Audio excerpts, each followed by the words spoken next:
নিজের সমস্ত সহায় সম্বল বিক্রি করে তোমাদের দু ভাইয়ের হাতে আমার দু মেয়েকে তুলে দিলাম। বাবারা, তোমরা আমার মেয়েদেরকে দুটো খাবার কম দিও, কিন্তু সুখের কোনো কমতি রেখো না।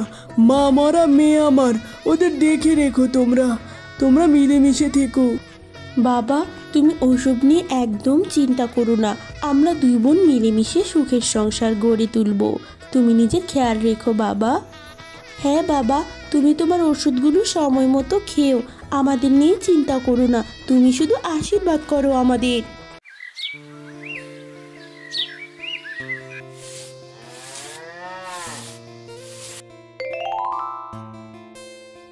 কিরে বর্দি, তোর কি সকালে নাস্তা বানানো হয়ে গেছে? আমারও উঠান ঝাড়ু দেওয়া হয়ে গেল। বাবারই ধুল পড়েছিল। হ্যাঁ রে বোন, এই তো তরকারিটা হয়ে গেছে। রুটি কটা ভেজে নিলেই হয়ে যাবে। ঘরে খাওয়ার জল নেই বোন, বুঝেছিস? তুই একটু ঘাটের পাড় থেকে জল নিয়ে আয়, ওনারা এলো বলে। কেমন? যা যা যা। আচ্ছা ঠিক আছে দিদি, আমি এক্ষুনি ঘাটের পাড়ে গিয়ে ঠান্ডা ঠান্ডা জল নিয়ে আসছি। তুই ওনাদের জন্য খাবার লাগিয়ে দে। এরপর মিনা হাঁটতে হাঁটতে ঘাটের পাড়ে জল আনতে চলে যায়। আরে, তুমি সুজনের বউ, নতুন বউ মিনা না? হ্যাঁ গো মাসি, আমি ওনার স্ত্রী মিনা। আমার বড় বোনের নাম টিনা। তা দুই বোন একই ঘরে বিয়ে করে এসেছো, সংসার কি অনেক সুখের নিশ্চয়ই তোমাদের? বলো। হ্যাঁ গো মাসি, আপনি একদম সঠিক ধরেছেন। আমাদের দুই বোনের মতো এমন সুখের সংসার মনে হয় না এই গ্রামে আর কারো আছে। ও বাবা, তাই নাকি? কালে কালে কতজনই তো এমন কথা বললো। সময় হলে দেখা যাবে না হয়। বুঝলি রে ভাই সুজয়, খাটানোর বেলায় মালিক এক নম্বর, কিন্তু বেতন দেওয়ার বেলায় আর পাওয়া যায় না তাকে। তোর তো তাও ভাগ্যটা ভালো বড় ভাই। আমার কাজটাই তো আজ চলে গেল। মালিকের এত অত্যাচার আর সহ্য করা যায় না। আমাদের গরিবদের যত জ্বালা। তুই চিন্তা করিস না, তুই একটা ভালো কাজ খুঁজতে থাক। ততদিন আমি তোর টাকা পয়সা যা লাগে দিয়ে সাহায্য করলাম, কেমন? মা মরে যাওয়ার পর থেকে এত স্বাদের খাবার আর এত আয়োজন কোনোদিন দেখিনি। তোমাদের মারফতে আজকে আবার এত মজার খাবার খেতে পেলাম। মজার খাবার হবে না? আমরা দুই বোন মিলে কত ভালোবেসে তোমাদের জন্য রান্না করেছি। তা শোনো, ঘরের আনাজপাতি কিন্তু শেষের দিকে। কাল আনাজপাতি নিয়ে এসো, না হলে রান্না বসবে না চুলায়। হিসাব মতে কালকে আমারই বাজার সদাই করার কথা, কিন্তু আমার হাতের কাজটাও তো আজ চলে গেল। হাতের যে অবস্থা, কি যে করি। তুই চিন্তা করিস না ভাই, তোকে তো বললাম তুই যতদিন কাজ না পাস আমার থেকে টাকা পয়সা নিয়ে নিস, পরে না হয় কাজ পেয়ে দিয়ে দিস। এ কি গো, তুমি এসব কি বলছো? তোমার কাজ নেই আর টাকা লাগবে এইগুলা? হ্যাঁ, তোমায় আমার জানানো হয়নি বউ। আজই আমার কাজটা চলে গেছে। চিন্তায় আর ভালো লাগছে না। বড় ভাইয়ের কাছেই শুধু টাকা চাইতে হয়েছে। ধ্যাত। ও কি অমন করে বলছো কেন সুজয়? বড় ভাইয়ের বিপদে ছোট ভাই, ছোট ভাইয়ের বিপদে বড় ভাই, এটাই তো নিয়ম। অত চিন্তা নিও না মাথায়। হ্যাঁ রে বন্ধু দেব, সবটা কাহিনী তো শুনলি। এবার দয়া করে তুই তোর গুদামে আমায় একটা কাজ দে বন্ধু, খুব উপকার হতো আমার। সবই তো বুঝতে পারছি, কিন্তু আমার গুদামে এই মুহূর্তে পর্যাপ্ত লোক আছে। তোকে তো প্রয়োজন নেই রে বন্ধু। বন্ধু, আমি অত শত জানি না, বিপদে পড়ে তোর কাছে এসেছি। দয়া করে কাজটা দে। নতুন বিয়ে করেছি, এর মধ্যে হাতে কাজ নেই। বিষয়টা বুঝ বন্ধু, তুই দয়া কর। আচ্ছা ঠিক আছে, ব্যস্ত হোস না, একটু সময় দে, আমি ভেবে দেখছি। বুঝলে মা, বন্ধু সুজয় হঠাৎ অনেক বিপদে পড়েছে। আমার গুদামে কাজ চাইছে।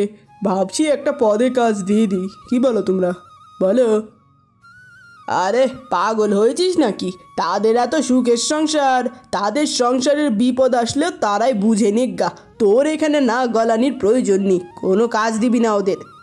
হ্যাঁ তাই তো, ওদেরকে কাজ কেন দিবে? তাছাড়া আমার দাদা 2 মাস ধরে অকম্মা হয়ে ঘরে পড়ে আছে। ও কাজটা তো তুমি দাদাকেও দিতে পারো নাকি? ওদের দিবে না। আচ্ছা ঠিক আছে, তুমিও রাজি না, মাও রাজি না, আমি আর ওদের কাজ দিই কি করে? দেব না। এ কি বলছো গো? তুমি না বললে সে তোমার ছোটবেলার ঘনিষ্ঠ বন্ধু, কাজের ব্যবস্থা করে দিবে, আজ হঠাৎ দেবে না বলছে। আমিও বিষয়টা বুঝতে পারলাম না। ও তো বলল যে ও ব্যবস্থা করে দিবে পরে যেতে, কিন্তু আজও সরাসরি আমায় না করে দিচ্ছে, কোনো কাজ দেবে না। তুমিও তো হতাশ হও না গো, বড়দা বড়দিদির ছায়া আমাদের মাথার উপরে তো আছেই, তুমি ততদিন অন্য কাজ খুঁজতে থাকো। আরে আরে, আপনি সুজয়ের বন্ধু দেবদার মা নন? হ্যাঁ, আমি দেবের মা। তোমরা দু বোন নতুন বিয়ে করে এলে অবধি সংসারটা আর দেখা হলো না। তোমাদের সুখের সংসারটা একবার দেখতে এলাম। তা আছো কেমন তারা? হ্যাঁ, এই তো মাসিমা, আপনাদের সবার আশীর্বাদে বেশ চলছে। তা আপনি বসুন, আপনাকে চা নাস্তা কিছু দেই মাসিমা। ঠিক আছে, হ্যাঁ বসুন, আমি কাপড় ধুতে যাচ্ছিলাম তো।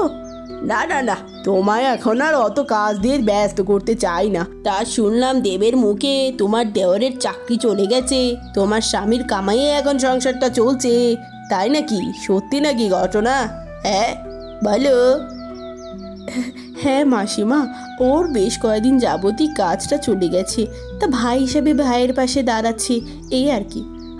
অত সহজভাবে নিও না গো বৌমা, আপন ভেবে এই কথা বলি। এই মাথার চুলগুলো এমনি এমনি পাকেনি, এখন সব ভালো চলছে, কয়দিন পর দেখবে আর কিছু ভালো নেই। খুব শিগগিরই গ্রামে বন্যা হতে পারে। এভাবে যে নিজের টাকায় অন্যকে খাওয়াচ্ছ, তখন তোমাদের পেট চলবে কি করে? এই শুনো, তোমার ভাই কাজ খুঁজতে এত সময় কেন নিচ্ছে? নাকি ভাইয়ের টাকায় মাংনা খেতে খেতে মজা ধরে গেছে? আহা, অমন করে বলছো কেন গিন্নি? তুমি তো এর আগে কোনোদিন ওদের নিয়ে এমনভাবে বলনি। কাজ পেলে তো আর চাইবে না নাকি? খুঁজতে দাও ওকে, ওর মতো সময় নিয়ে খুঁজতে দাও। অত কথা আমি শুনতে চাই না, আর পিরিত দেখানোর সময় নেই। আর যদি তুমি বিছানায় পড়ে যাও, আমার পেট কে চালাবে? কাল থেকে তোমার ভাই টাকা চেলে আর টাকা দিবে না, ও নিজের মতো করে নিজে খুঁজে নিবে। এইসব আর সহ্য করার মতো নয়। ও মা, আজ এত বেলা হয়ে গেল, এখনো কাঁথা মুড়ি দিয়ে শুয়ে আছো কেন? কাজ খুঁজতে যাবে না গো? হ্যাঁ, আজ আর সম্ভব হবে না গো বউ, শরীরের অবস্থা ভালো না, জ্বরে গা পুড়ে যাচ্ছে। আহা গো, তুমি বিশ্রাম করো, আমি এক্ষুনি তোমার জন্য জল খাবার এনে তোমাকে খাইয়ে দিয়ে ওষুধ দিচ্ছি, সেরে যাবে কেমন? খেতে বসে পড়েছিস?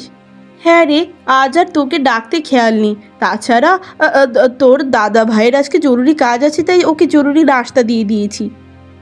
ওহো, হ্যাঁ তাই তো। আচ্ছা দিদি, ওনার শরীরটা একদম ভালো নেই, খুব জ্বর, কটা ডাল খাবার দিয়ে তো ওনাকে খাইয়ে দিয়ে ওষুধ খাইয়ে দিই। ইস বেচারা যা অসুখ। দেখ, আজ আমি তোকে একটা স্পষ্টভাবে কথা বলে দিই, তুই আমার বোন দেখে এত দিন ধরে আমার স্বামী তোকে টাকা দিয়ে সাহায্য করেছে, আমাদের পক্ষে আর টাকা দেওয়া সম্ভব নয়। আর যদি আমার স্বামী বিছানায় পড়ে যায়, তখন আমাদের কে দেখবে? এবার তোর স্বামীকে কাজ খুঁজে নিজের পায়ে নিজে খাটতে বল। আর সম্ভব না বোন, আর সম্ভব না। বুঝেছিস কি বলেছি আমি? দিদি, ওরম করে কয়দিন সাহায্য করে খোটা দিয়ে দিলি। ঠিক আছে, লাগবে না তোর জল খাবার দেওয়ার। বড়দা, কিছু টাকা দিন না, ওনাকে একটু ওষুধ এনে খাওয়াবো, ওনার খুব জ্বর। দিন না বড়দা। ও বড়দা, চুপ কেন? আসলে আমার পক্ষে আর টাকা দেওয়া সম্ভব নয়, আমার এখন অনেক অভাব চলছে, আমার পক্ষে আর সম্ভব নয়। তোমাদের রাস্তা তোমরা বুঝো। হ্যাঁ, শুনেই তো নিয়েছিস বোন, দয়া করে এই ঘরের জল খাবার অথবা তোর বড়দার কাছে টাকার সাহায্য কোনোটাই আর তোরা চাস না। তোরা নিজেদেরটা নিজেরাই জোগাড় করে নিবি, আমাদেরটা আমরা জোগাড় করব। বুঝেছিস কি বলেছি? যা এবার তুই। ছোটবেলায় মা মরার পর থেকে মায়ের অভাব যে দিদি কোনো দিন বুঝতে দিল না, আজ সেই দিদি আমার পরের মতো তার সংসার, তার সব কিছু থেকে আলাদা করে দিল। তখনই দেবের মা এবং বউ সেখানে আসে। আরে আরে, এ তো সুখী পরিবার তোমাদের, তাহলে তুমি এমন ঘাটের বাড়ি বসে ফুফিয়ে ফুফিয়ে কাঁদছো কেন?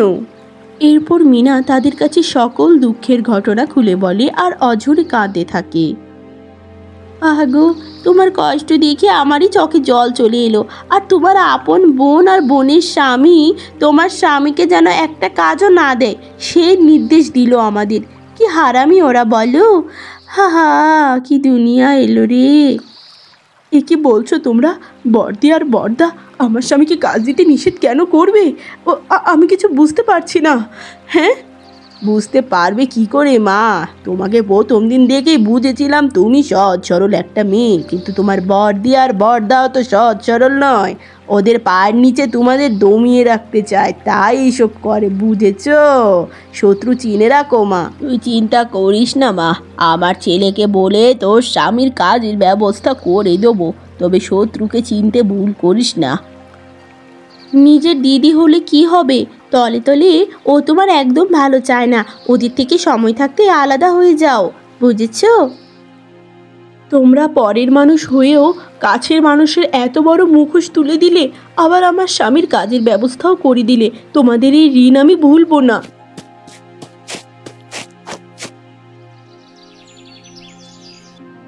আরে সুজয়, আরে মিনা, তোমরা হঠাৎ ঘরের মাঝে এমন বেড়া দিয়েছো কেন? কি হয়েছে তোমাদের?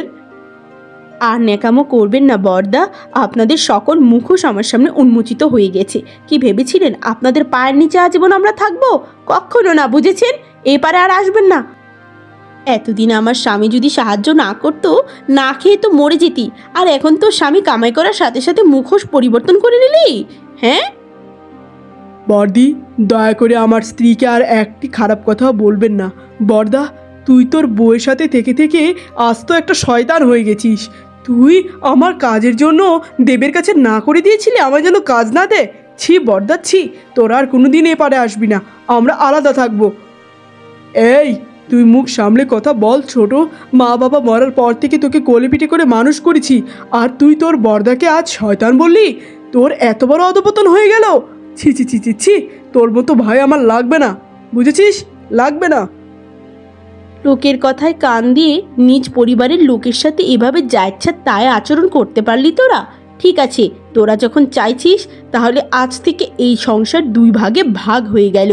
কারো সাথে কারো যেন আর কোনোদিন সম্পর্ক না থাকে। সম্পর্ক রাখতে বয়ে গেছে। তোর মতো স্বার্থপর দিদির থেকে 100 হাত দূরে থাকবো আমরা, বুঝেছিস? এই যে মিনতি, আমার তাজা তাজা কিছু সবজি লাগবে। যদি থাকে তাহলে আমাকে 2 কিলো বেগুন, 1 কিলো টমেটো এসব দাও দেখিনি, কম করে দিও।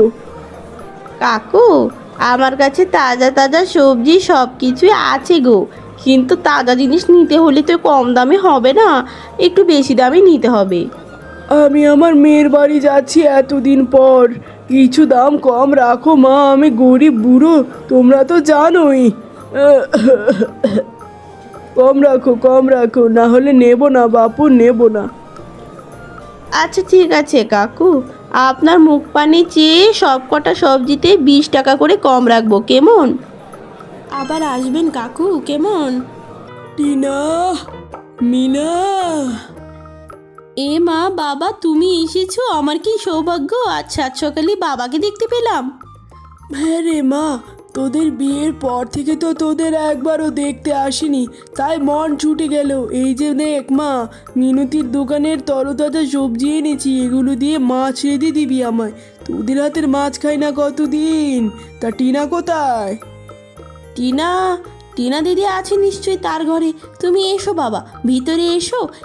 আমি তোমায় এক্ষুনি মাছ রেঁধে দিচ্ছি বাবা।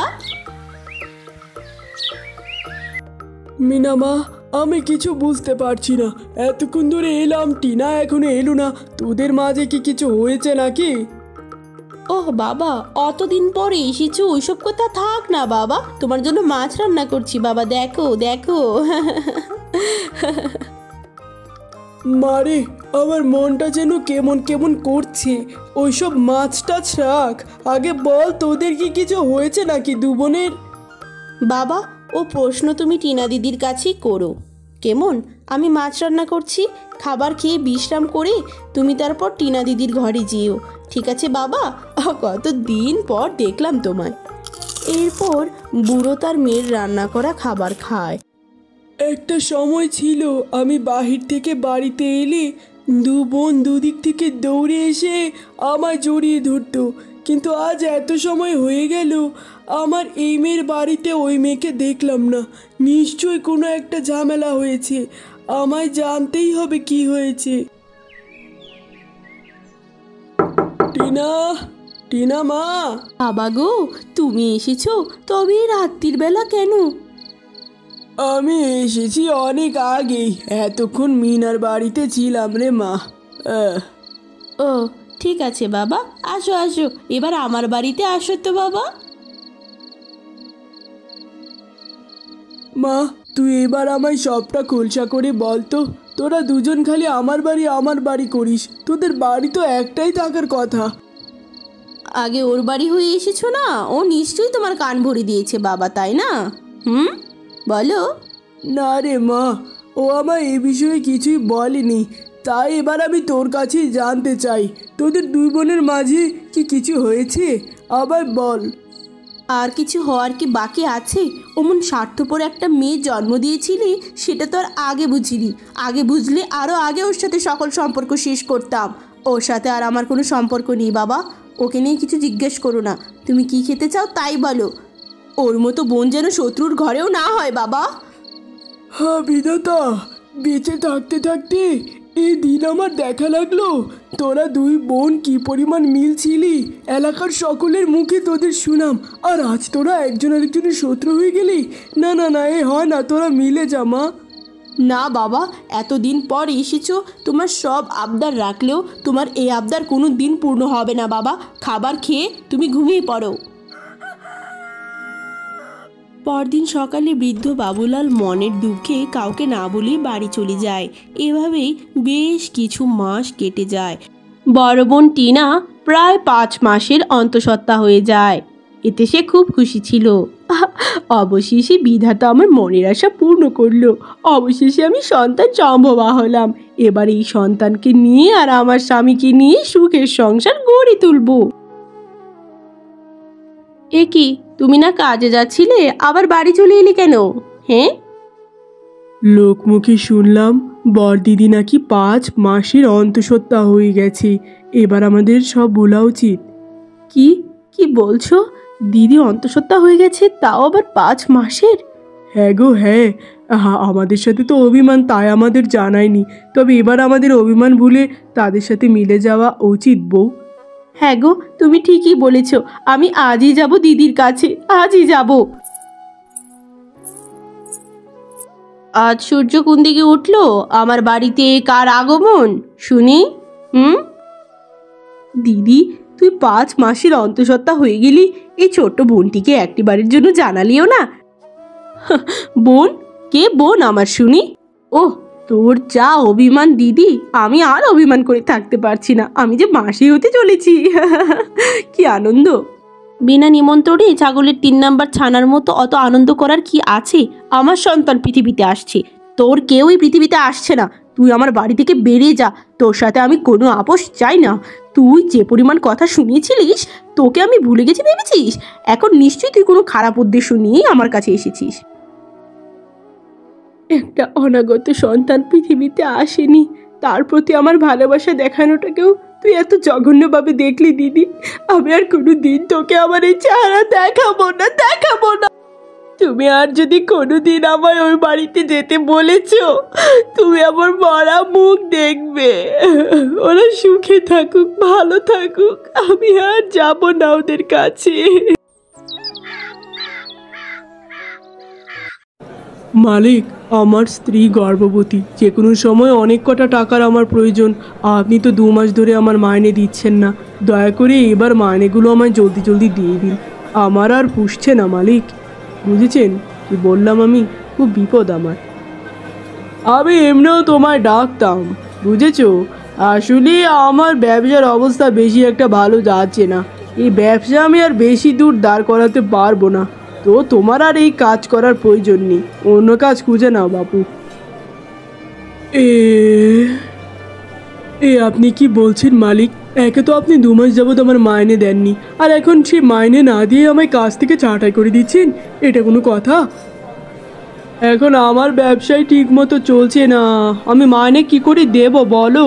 কাজে রাখবোই বা কী করে? তারপরেও যদি কাজ করতে চাও করতে পারো, তবে তোমার মাইনে ঠিক কবে দিব তা আমি বলতে পারছি না।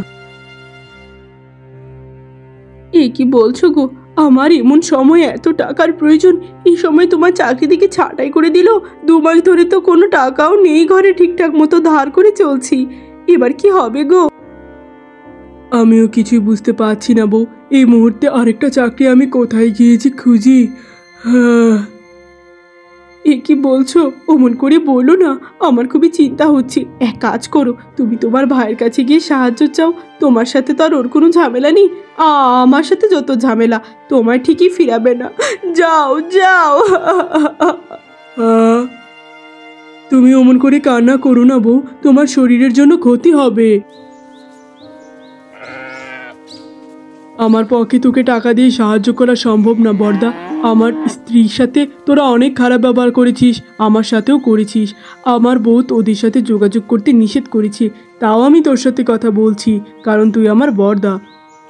ভাই, তুই অতীতের সব ভুল ভুলে গিয়ে দয়া করে সাহায্যের হাত বাড়িয়ে দে, না হলে তোর বৌদিকে নিয়ে আর তোর বৌদির সন্তানটাকে নিয়ে আমার যে পথে মরতে হবে। ভাই, কিছু সাহায্য কর ভাই রে। ঠিক আছে বর্দা, আমি তোকে এবারের মতো কিছু টাকা দিয়ে সাহায্য করছি, তুমি দয়া করে এরপর থেকে আমার কাছে সাহায্য চাইতে আসিস না। আমার হাত পা বাঁধা, আমি আমার স্ত্রীকে কষ্ট দিতে পারবো না, সে অনেক কষ্ট পেয়েছে তোদের ব্যবহারে। তুই ভালো থাকিস বর্দা। এভাবেই কেটে যায় আরও কিছু সময়। একদিন হঠাৎ খালি ঘরে টিনার ভীষণ প্রসব বেদনা শুরু হয়। সঙ্গে সঙ্গে এলাকাবাসীরা তাকে হাসপাতালে নিয়ে যায়। আপনার ওয়াইফ এবং বেবির অবস্থা ভেরি ডেঞ্জারাস, এখনই ইমার্জেন্সি অপারেশন করতে হবে, টাকা জোগাড় করুন। ঠিক আছে? হঠাৎ করে এতগুলো টাকা কি করে পামো ডাক্তার সাহেব? আমি তো গরিব মানুষ, না করলেই নয় অপারেশনটা।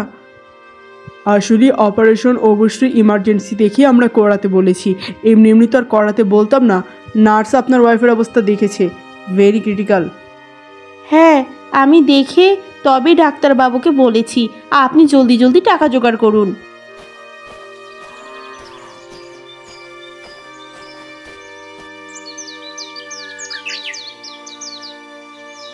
সব জায়গায় ধার চাওয়া শেষ, একটি মানুষও আমায় সাহায্য করলো না।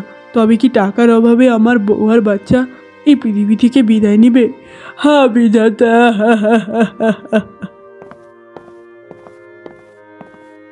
আরে তোরা হঠাৎ এখানে কেন এসেছিস?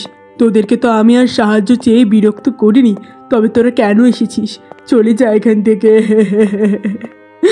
বড়দা, আপনি কান্না করবেন না, দিদির অবস্থা আমরা শুনেছি। এই যে নিন, এখানে দিদির চিকিৎসার জন্য টাকা আছে, এক্ষুনি টাকাটা ডক্টরবাবুকে দিয়ে দিন। নিন ভাই নিন, দেরি করবেন না। টাকা? তোরা টাকা এতগুলো কোথায় পেলি? তোদের অবস্থাও তো খুব বেশি একটা সচ্ছল না, তাছাড়া আমরা তো তোদের সাথে যে অন্যায় বড়দা, ওইসব কথা এখন থাক না। একটা সময় পর্যন্ত রাগ অভিমান সব ঠিক ছিল, তবে আজ তোদের এত বড় বিপদে আমরা যদি অভিমান করে থাকি, ঈশ্বর সইবে না বড়দা। দাদা, এক্ষুনি এই টাকাগুলো নিয়ে দিদিকে সুস্থ করে তুলুন। দিদির অনাগত সন্তানকে এই পৃথিবীতে সুস্থভাবে দেখার চেয়ে বেশি সুখের আমাদের কাছে আর কিছুই নেই দাদা। এরপর ডাক্তারের কাছে টাকা জমা দেওয়ার পর টিনার অপারেশন শুরু হয়। সকলে বেশ চিন্তিত ছিল। বেশ কিছুক্ষণ পর টিনা ফুটফুটে এক কন্যা সন্তানের জন্ম দেয়। হ্যারি বোন, আমি তোর কাছে ক্ষমা চাইবো নাকি তোকে বুকে টেনে ধরবো সেটাই বুঝতে পারছি না। তুই আমায় ক্ষমা করে দিস বোন, যদি পারিস, নতুবা তুই যা শাস্তি দিবি আমি মেনে নিব বোন।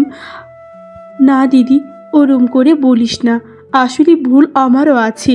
লোকের কথায় আমি অনেক বড় ভুল করেছি। এরকম সুখের সংসারে কোনো দিন তৃতীয় পক্ষের কথা শুনতে হয় না। আমাকেও তুই ক্ষমা করে দে দিদি।